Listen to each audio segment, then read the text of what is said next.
fais l'intro, je vous le passe.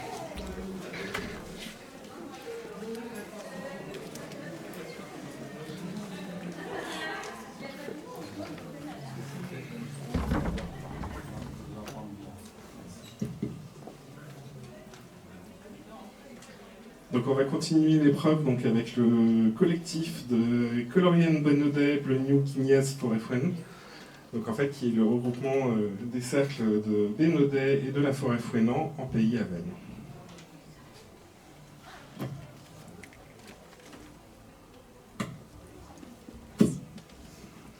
Bonjour à tous, je suis Océane Guillou et aujourd'hui je vais vous présenter le costume que nous portons donc, du pays fouesnantais de la mode 1900-1910. Nous faisons partie du terroir de l'Avesnes, donc c'est un vaste terroir qui regroupe 33 communes autour de la métropole locale qui est Rospordin. Notre costume est proprement appelé mode guichouen, se traduisant par mode de fouesnant. Donc c'est une mode particulière qui se portait sur les communes avoisinantes de Fouesnant. Le costume que nous portons était un costume qui n'était pas porté quotidiennement par les gens du pays fouesnantais, mais plutôt lors de grandes occasions comme pour des cérémonies ou lors de grands dimanches. Il existait des costumes bien plus sobres pour les travaux quotidiens. On nous a demandé de justifier notre choix par rapport à ce costume. Alors, dans un premier temps, le Cercle avait la volonté de créer une série complète sur la mode 1900. Donc, c'est un costume qui a été créé en 2016 lors de la chorégraphie sur l'histoire de Fanch le Malchanceux. Donc, cette histoire portait sur un jeune homme qui était perdu sans argent, au milieu de gens en fait aisés. Donc, le contexte était tout à fait approprié à cette chorégraphie. Pour la réalisation de ce costume, nous sommes basés sur un costume authentique qui était dans les réserves du Cercle. Nous l'avons confié à une couturière. Nous avons mené des recherches sur le choix des matériaux et des textiles, pour le velours, le satin, etc. Au niveau du tablier, à l'origine, nous sommes partis sur un tablier de couleur crème, chose qui se faisait beaucoup à l'époque. Les danseuses en fait ont réalisé leur perlage à partir de photos que nous possédions. Cette année, par une volonté de se diversifier, nous avons changé nos tabliers. Nous sommes partis sur des tabliers de coloris différents. C'était aussi en adéquation avec notre chorégraphie, car dans notre chorégraphie 2023, il y a 4 filles qui représentent les personnages principaux. Donc voilà, c'était l'occasion. Alors pour ce faire, nous avons remené un travail de collectage. Nous avons collecté notamment des photographies anciennes de Nathalie, qui est couturière au Cercle de Benaudet. Donc voilà les photos qu'elle nous a transmises. Donc on pouvait voir que sa grand-mère portait un costume plus foncé. Alors on ne sait pas exactement de quelle couleur était son costume car il n'a pas été conservé, mais nous nous sommes basés dessus. Nous avons en fait trouvé du tissu. Après il n'a pas été simple de trouver du tissu car maintenant très peu de magasins proposent des tissus d'époque. C'était plutôt compliqué, mais du coup voilà, nous avons trouvé ces tissus là. Nous avons posé en fait de larges dentelles noires authentiques qui ont été trouvées au puce des couturières à Pontivy, et sur le devant en fait du tablier nous avons en fait posé des petites poches. C'est vrai que voilà, nous avons une volonté de faire évoluer notre costume pour se rapprocher de ce qui était porté à l'époque. Donc voilà, nous continuons en fait notre travail de recherche. Je vais laisser maintenant la parole à Evelyne Lemaire qui va répondre à des questions sur les... Bonjour à tous. Je vais juste préciser que je ne porte pas le même costume que les danseuses, puisque nous avons une chorégraphie après et je ne vais pas porter un costume perlé or argent et faire le sapin de Noël à mon âge. Donc je porte un 1920 beaucoup plus sobre. Alors, concernant notre terroir, l'Avesnes, bien sûr, est très étendue. Il existe plusieurs familles de coiffes avec des montages différents selon les communes. On n'entend pas. Et là? Oui, là c'est bien. Bon, j'ai jamais appris à parler dans un micro. Faudra. Alors oui, il existe plusieurs familles de coiffes avec des montages différents selon les communes dans ce fameux terroir de la Veine. Les coiffes de Bénodet qui sont portées aujourd'hui avec ce costume 1900-1910 comportent plusieurs éléments. Un bonnet rond, Stéphane va vous montrer un petit peu de quoi est fait notre coiffe. Ce bonnet est bordé d'une dentelle fine. Sur ce bonnet qui est recouvert d'un ruban, on va poser la coiffe composée d'un fond de coiffe, d'une visagière, de 2 ailes, d'une petite pièce de dentelle appelée l'ostène qui est reliée aux ailes. Et un ruban de satin blanc en finition va servir à former le nœud plat à l'arrière. On voit, si tu peux te retourner, Océane, voilà, ce nœud plat avec ses 2 pans. Les ailes sont rebrassées, épinglées à plat sur le dessus. De chaque côté, les 2 mentonnières sont glissées sous le bonnet. Elles vont être fixées sur l'arrière de la coiffe à plat. Alors c'est une particularité dans le pays fouenantais. On a retrouvé ces mentonnières posées à plat sur l'arrière du bonnet seulement à Bénodet. À la Forêt-Fouesnant, Saint-Évarzec, Saint-Yvi, elles sont posées sur le dessus. Il y a d'autres communes également où c'est ce même montage, Concarneau, on a aussi Tréguin, Élian, qui ont ce montage avec les 2 mentonnières sur le dessus. Donc différence avec ce que nous avons à Bénodet. Le bonnet aussi aura des différentes formes selon les secteurs. On va avoir un bonnet triangulaire à Tréguin, on peut avoir un bonnet rond, je crois, à Élian. À l'est de la Veine, il va y avoir un montage unique entre toutes les communes qui partent de Banalec, Quérien, Sker, Quimperlé. Nous avons une coiffe de Banalec qu'on nous a apportée. Il y aura un autre montage aussi à Pont-Aven, à Riec, à Névé. À l'ouest de la Veine, on aura plutôt plusieurs façons de monter la coiffe. Alors après, vers les années 30-40, on va voir les ailes vont être remontées et là on va trouver des différences dans les communes. À Élian, elles vont former des volutes bien rondes. À Banalec, Tréguin, à Beuzec-Combe plutôt, elles vont être fixées sur le haut de la coiffe et légèrement ouvertes aux extrémités. À la Forêt-Fouesnant, elles seront un tout petit peu moins ouvertes. Et par contre, à Bénodet, les ailes vont être très rapprochées. On a souvent des différences dans les coiffes de la Veine entre la partie est de la Veine et la partie ouest aussi. Dans la partie est de la Veine, l'ostène va être carré et il va être détaché des ailes.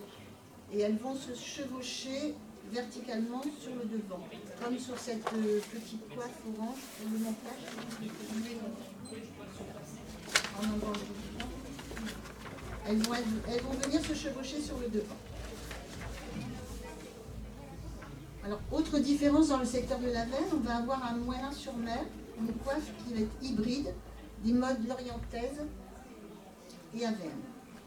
Le bonnet est d'une conception un tout petit peu différente. Il va être d'influence lorientaise, avec ses 2 petites ailettes sur l'arrière.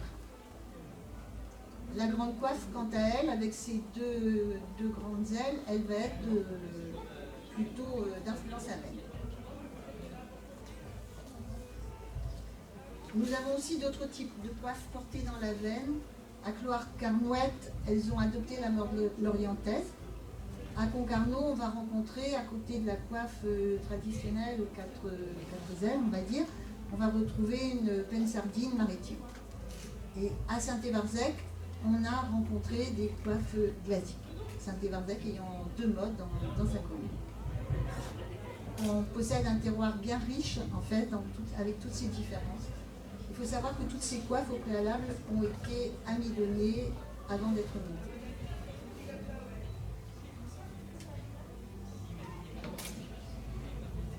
Merci de nous avoir écoutés.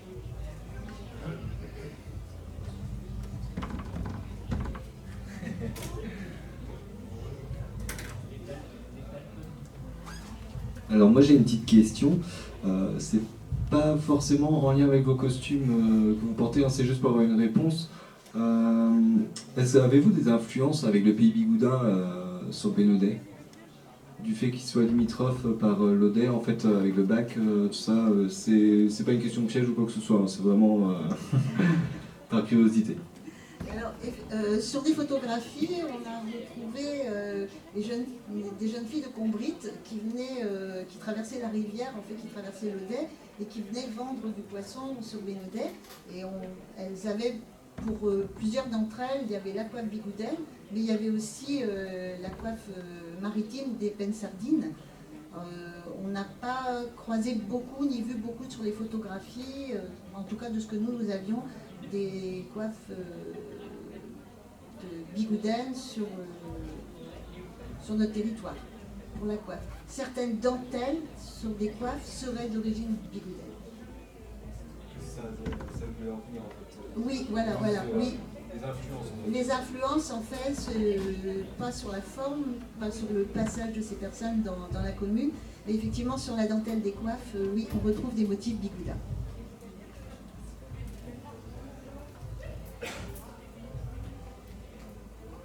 Ah ben moi j'aimerais bien qu'on parle des hommes, s'il vous plaît. Enfin. Ils sont que 2, alors c'est pour ça qu'on les avait presque oubliés. Non, ils sont là. Les hommes portent un costume assez simple dans le pays fouenantais, le chupen, le gilet, le bourris, parce que là ils accompagnent les jeunes filles en 1900.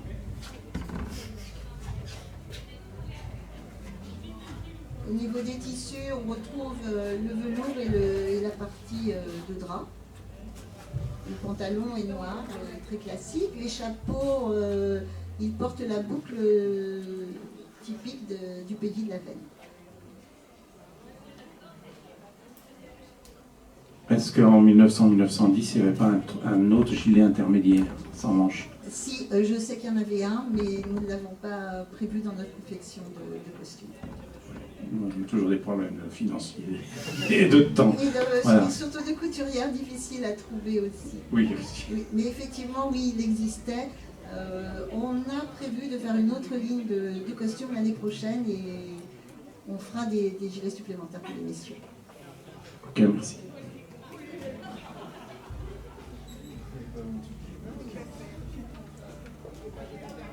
Revenir du coup sur les femmes.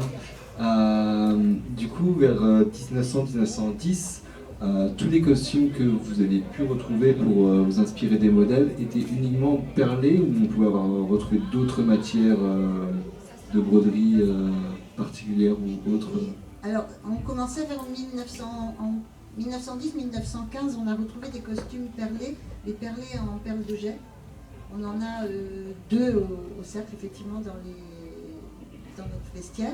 Mais il existait aussi des costumes avec les bandes de velours, 3 bandes de velours aux manches, ainsi que dans le bas de la jupe, avec un peu plus de velours. Nous en avons un également dans le vestiaire du cercle.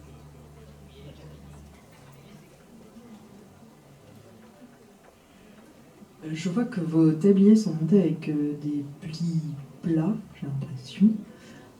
Est-ce que c'est un montage que vous avez retrouvé dans vos collectages? Est-ce qu'il y a d'autres possibilités de montage de tabliers? Pourquoi vous avez fait ce choix en fait, en général? Alors en fait sur les costumes 20 on avait des plis plats, mais là c'est la ceinture je pense qui donne cette impression parce que c'est un fronçage en fait qui a été fait. Ce ne sont pas des plis plats.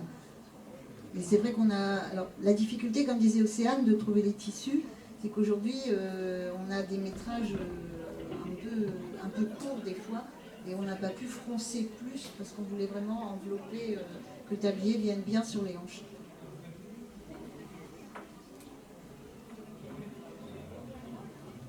Et donc, en fait, les tabliers, enfin surtout, nous nous sommes basés pour la reconstitution de ce costume sur une photo de mariage qu'on avait donnée dans notre dossier, où la personne d'habitude, les mariés sont en blanc et on voyait que c'était de la couleur. Et c'était une personne qui était très originale pour son époque.